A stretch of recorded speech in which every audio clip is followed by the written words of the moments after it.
Hi friends, இன்றைக்கி நம்ம ஒரு ஸ்நாக்ஸ் பண்ண போகிறோம். Evening snacks. இந்த கடலையை வந்து நம்ம கடையில எல்லாம் கிடைக்கும் பார்த்தீங்களா, ஃப்ரை பண்ணி இதில் கவரில் அடைச்சி வச்சுருப்பாங்க. இது வந்து அந்த மாதிரி ஃப்ரை பண்ணி எல்லாம் சாப்பிட்றது, வேக வச்சு சாப்பிடு ரொம்ப ஹெல்த்தியான ஒரு இது. இந்த கொண்டக்கடலை அதுலேயும் ஒயிட்டை விட இந்த பிளாக் கலர் தான் ரொம்ப ஹெல்த்து. இதுனா 9 ஹவர் ஊற வச்சேன். காலையிலே ஊற வச்சது நல்லா ஊறி இருக்குது. இப்போ நமக்கு இதை ஃப்ரை பண்ணி எடுத்துடலாம். ஸ்நாக்ஸு ஃப்ரை பண்ணதானே ஆயிலு அடுப்பில் வச்சாச்சு, சூடாகட்டும். வச்சு போட்டுடலாம். கடலை கொஞ்சம் கொஞ்சமாக போட்டு எடுத்துடலாம்.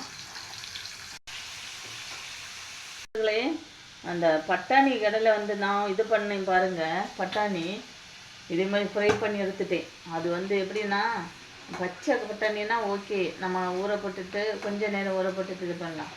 என்னன்னு தெரியல, நல்லா ஃப்ரை ஆகட்டும். பொடு பொடுன்னு துப்பாக்கி மாதிரி மேலெல்லாம் தெரிச்சிட்டு மூடி போட்டுட்டேன். அதனால இப்போ அது தெரிக்கல. இப்போ தான் அது துள்ளுறதெல்லாம் அடங்கிச்சு கொஞ்சம். அப்பா என்ன அடி கையில எல்லாம் மொறுன்னு அழைச்சி எடுத்துடலாம்.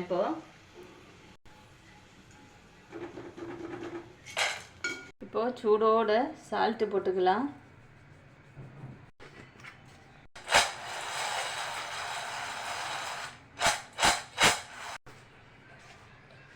நான் இதில் கொஞ்சமாக பெப்பர் தான் போட்டுக்கிறேன்.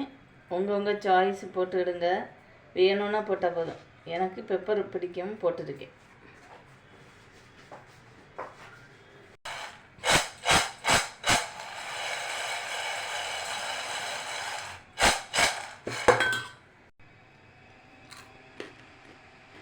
பார்த்தீங்களா, கடையில் மாதிரி மொறுன்னு சூப்பராக வந்தது.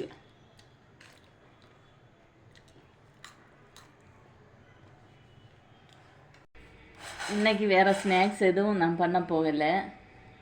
இது வந்து சாதாரண பிளாக் டீ கிடையாது. இது வந்து இஞ்சி, கிராம்பு, ஏலக்காய் எல்லாம் போட்டு பண்ணின டீ. இது தான் இன்றைக்கி. நாங்கள் மற்றபடி டீ குடிக்க மாட்டோம். நாட்டு சர்க்கரை, சீனி போட்டது கிடையாது, நாட்டு சர்க்கரை போட்டது. வேறு இன்றைக்கி ஸ்நாக்ஸு பண்ண போகலை. சிம்பிளாக இதோட முடிச்சிட்டேன். ஓகே ஃப்ரெண்ட்ஸ், இந்த வீடியோ பிடிச்சிருந்தால் லைக் பண்ணுங்கள், ஷேர் பண்ணுங்கள், கமெண்ட் பண்ணுங்கள், மறக்காமல் சப்ஸ்கிரைப் பண்ணி சப்போர்ட் பண்ணுங்கள். ஓகே, பாய்.